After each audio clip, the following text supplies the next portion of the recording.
আজকে যে সংকট তৈরি হয়েছে, এই সংকট সত্যিকার অর্থে তৈরি করেছেন বর্তমান অন্তর্বর্তীকালীন সরকার এবং তাদের যে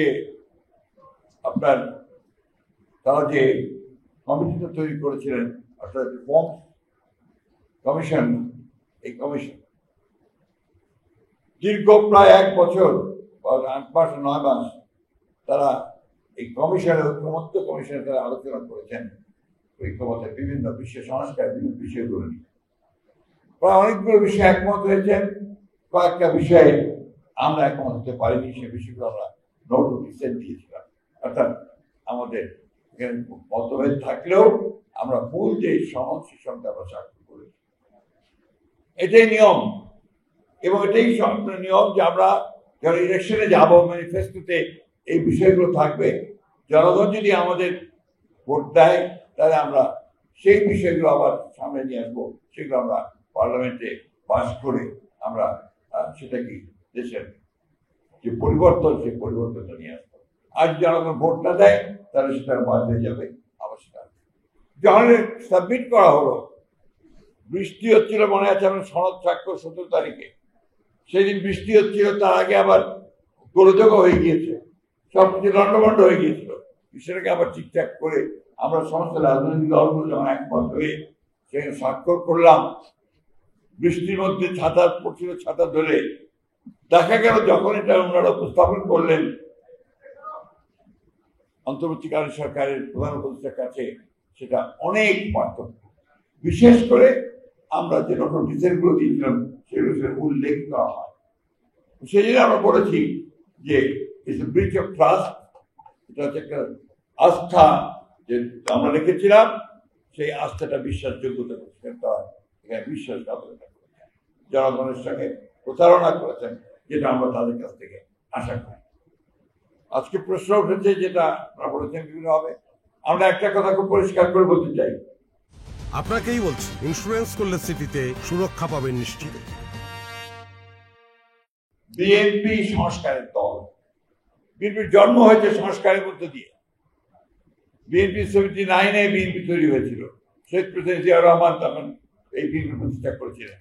একদলীয় শাসন ব্যবস্থা থেকে বহুদলীয় গণতন্ত্রে বিএনপি সেটাকে নিয়ে এসেছিল, অর্থাৎ শহীদ জিয়াউর রহমান নিয়ে এসেছিল।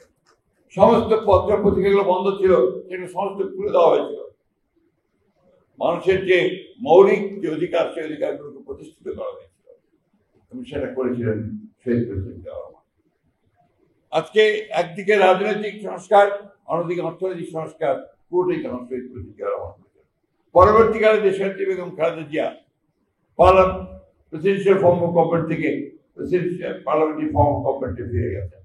আরো পরে তিনি কেয়ারটেকার গভর্নমেন্ট সিস্টেম আমরা প্রথম দিকে না মানলেও উনি কিন্তু একটা নির্বাচন করে 2/3 মেজরিটি নিয়ে এসে এই কেয়ারটেকার গভর্নমেন্ট সরকার পাশ করে উনি কিন্তু সেটা সংবিধানে অন্তর্ভুক্ত করেছিলেন এবং সেই কেয়ারটেকার গভর্নমেন্টের তিনি 4টি গ্রহণযোগ্য নির্বাচন অনুষ্ঠিত হয়েছিল।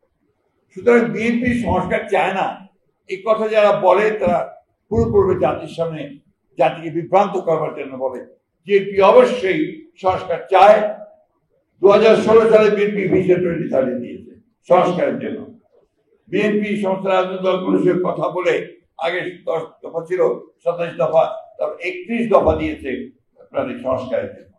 শুধু এই কথা বলে মানুষকে বিভ্রান্ত করতে চায় যে বিএনপি সংস্কার চায় না। আমরা সংস্কার চাই, সংস্কার করতে করেছি। আমরা প্রত্যেকটা সভায় যেখানে আলোচনা হয়েছে সেই সভাগুলোতে থেকেছি এবং শেষ পর্যন্ত সমাধান স্বাক্ষর করেছি। তো আমরা কোনো বিক্রয় করিনি, আমরা কোনো বিভ্রান্ত করিনি। বিভ্রান্ত বিট্রিয়াল যে আসে এই ঐক্যমত্য কমিশনে যারা দায়িত্বে আছেন তাদের কাছ থেকে। সুতরাং এ ব্যাপারে আমাদের বক্তব্য খুব পরিষ্কার যে আমরা অবশ্যই যে সংস্কারগুলো আমরা একমত হয়েছি সেই সংস্কারগুলো অবশ্যই আমরা একমত হব আছি এবং সামনে ভবিষ্যতের দিনে সেগুলি আমরা ইমপ্লিমেন্ট করবো যদি আমরা ক্ষমতায় আসি। এবং আমরা যেগুলো পারিনি সেগুলো আমাদের ম্যানিফেস্টোতে নিয়ে এসেছি আমরা করব। আমি খুব পরিষ্কারভাবে বলতে চাই আমরা নির্বাচন করব, নির্বাচন করতে চাই এবং আমরা 2026 সালের যে ফেব্রুয়ারি মাসে অন্তর্বর্তীকালীন সরকারের প্রধান উপদেষ্টা যে ঘোষণা দিয়েছেন সেই ঘোষণার সঙ্গে একমত হয়ে আমরা নির্বাচন চাই। কিন্তু সেই নির্বাচনকে আজকে আপনার বানচাল করার জন্য, সেই নির্বাচনকে বিলম্বিত করবার জন্য একটা মহল উঠে পড়ে গিয়েছে, বিভিন্ন ভাবে বিভিন্ন কথাবার্তা বলে জনগণকে বিভ্রান্ত করার চেষ্টা করছে। কিন্তু আমরা খুব পরিষ্কার করে বলতে চাই, গণভোট নির্বাচনের আগে করার কোনো সুযোগ এখন আর নাই। নির্বাচনের দিনই গণভোট হবে, সে কথা আমরা পরিষ্কার করে বলেছি। সেখানে দুটো ব্যালট থাকবে, একটি ভোট গণভোটের জন্য, আরেকটি হচ্ছে জাতীয় সংসদ নির্বাচন। সুতরাং এই বিষয়ে কোনো দ্বিমত কেউ থাকবে বলে আমি অন্তত মনে করি না।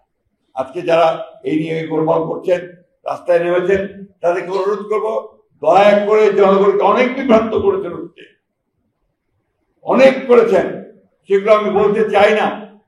এক সময় আপনার এই দেশের সকল মানুষের চাহিদা ছিল পাকিস্তান স্বাধীন হয়ে, আপনারা সেটার বিরোধিতা করেছেন। 1971 সালে মুক্তিযুদ্ধের বিরোধিতা করেছেন। আজকে দয়া করে জনগণ যে নির্বাচন চায় সেই নির্বাচনের বিরোধিতা করবেন না, কারণ এই দেশের মানুষ কখনো বিট্রিয়ালের যারা বিট্রি করে তাদেরকে ক্ষমা করে না, তারা ক্ষমা পায় না। সুতরাং ওখান থেকে সরে আসুন, নির্বাচন মতামত প্রতিষ্ঠিত হোক, এটাই আমরা সকলে চাই। জনগণ সরকার গঠিত হোক এবং এই সংকটকে আমরা সেদিকে আমাদের যাওয়া দরকার। অবশ্যই আমাদের মিত্রদেরকে নিয়ে, যাদের সঙ্গে আমরা দীর্ঘ 15 বছর লড়াই করেছি, একসাথে কাজ করেছি, তাদেরকে সঙ্গে নিয়ে আমরা সরকার গঠন করতে চাই। এবং খুব পরিষ্কার কথা আমরা বলেছি, আমরা জাতীয় সরকার গঠন করতে চাই নির্বাচনের পরে। সুতরাং এই ক্ষেত্রে আমাদের বক্তব্য অত্যন্ত পরিষ্কার। আসুন সবাই আমরা এই একসাথে এই নির্বাচনকে রক্ষা করে সামনের দিকে এগিয়ে যাই, নির্বাচনকে অত্যন্ত সুন্দর সুষ্ঠু করে একটা আমাদের জনগণের পার্লামেন্ট, জনগণের একটা সরকার গঠন করি। এটাই আমার লক্ষ্য।